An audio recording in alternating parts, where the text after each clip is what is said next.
Hey everyone, welcome back. Today we're diving deep into Palm Sunday, a day that kicks off Holy Week with celebration, but it also sets the stage for something much bigger. So grab a seat and let's talk about what this day means for us right here, right now. You see, Palm Sunday is all about Jesus entering Jerusalem. And let me paint that picture for you. It's a dusty road. The air is buzzing with excitement, and here comes Jesus, riding on a donkey. Not a war horse, not a chariot, just a humble donkey. That crowd is losing it. They're tearing off their cloaks, they're cutting palm branches, they're laying them down like a royal carpet, shouting, "Hosanna to the Son of David. Blessed is he who comes in the name of the Lord." The whole city's in an uproar asking, "Who is this?" And the answer echoes back, "This is Jesus." Can you feel that joy, that hope? They're welcoming their Messiah, the Savior they've been waiting for. And today, we're right there with them, celebrating the King who comes to save us. But here's the thing. Palm Sunday isn't just a parade. It's a turning point. It's about where we plant our feet, what we hold on to. And as we follow this Savior all the way to the cross and beyond, see that crowd in Jerusalem? They were all in on Sunday, shouting Hosanna, which means save us. But by Friday, they're yelling crucify him. How do you flip that fast? It's because they wanted a Savior on their terms. They wanted the king to overthrow Rome, to bring power, to bring prosperity, all the things they could see and touch right now. When Jesus didn't fit that mold, when he rode in humble, not flexing his muscle, they let go. They stopped clinging to the rock of their salvation, and they started grabbing at sand, stuff that the wind and the waves of life could just sweep away. We don't do the same, do we? But let's be real for a second. We love the parade when life is good, when the job is secure, when the family is happy, the bank account is looking nice. But when the storms of life hit, when the diagnosis comes in, when the relationship cracks, when our plans fall apart, what do we cling to? Too often it's the shaky stuff. We chase success thinking it's going to save us until it's all gone. We lean on people until they fail us. We pile up stuff thinking it's going to last until it breaks or it fades. The wind and the waves of life, loss, fear, change, they sweep those things away every single time. That crowd in Jerusalem learned that the hard way. They wanted a quick fix, not an eternal foundation. But Jesus, he offers us something different. He's not just a king that's riding in for a day. He's the rock that we can stand on forever. Psalm 62 puts it perfectly. He alone is my rock and my salvation. I will not be shaken. Look at Jesus in this story.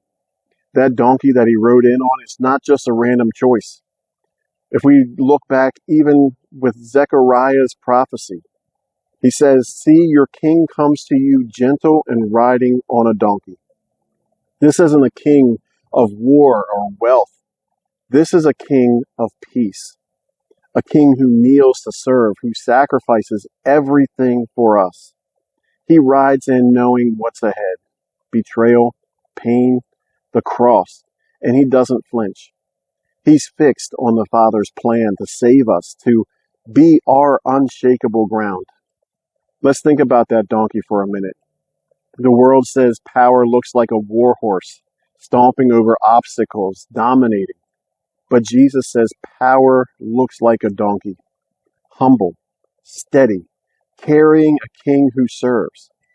That's the kind of salvation we're celebrating today. Not a quick fix that crumbles, but a foundation that holds. The crowd missed it, chasing what the wind and the waves would destroy, but we don't have to. We can cling to the rock instead. Here's a little challenge for us. Let's picture ourselves on a sinking ship in the middle of a storm. Waves are crashing, the wind's howling, the deck's crumbling beneath us.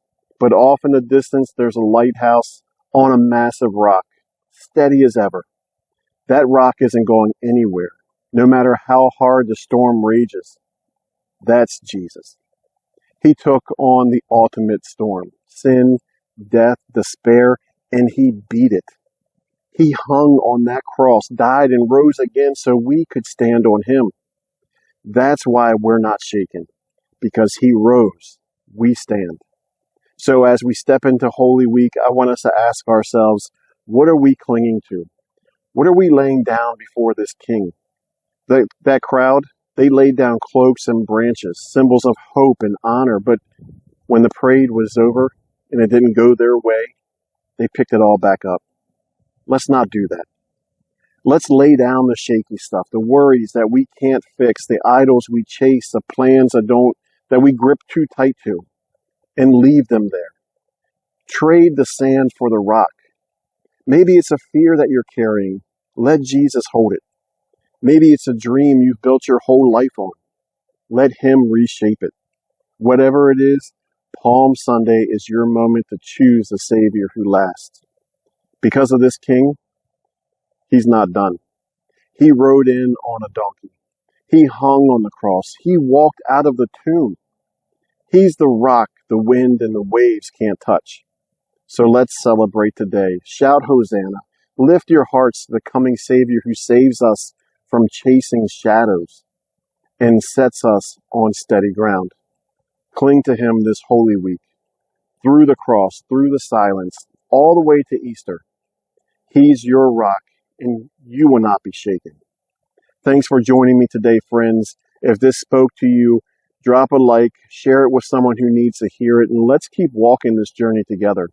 If you're in the Finksburg area, join us this Monday, Thursday for worship, 5 o'clock. Good Friday worship is also at 5 o'clock p.m., and we have 2 services on Easter morning. Pastor Lou will lead us in an Easter sunrise service at 7 a.m. on Easter Sunday, and I will lead our 10 a.m. worship. I'll see you next time. God bless.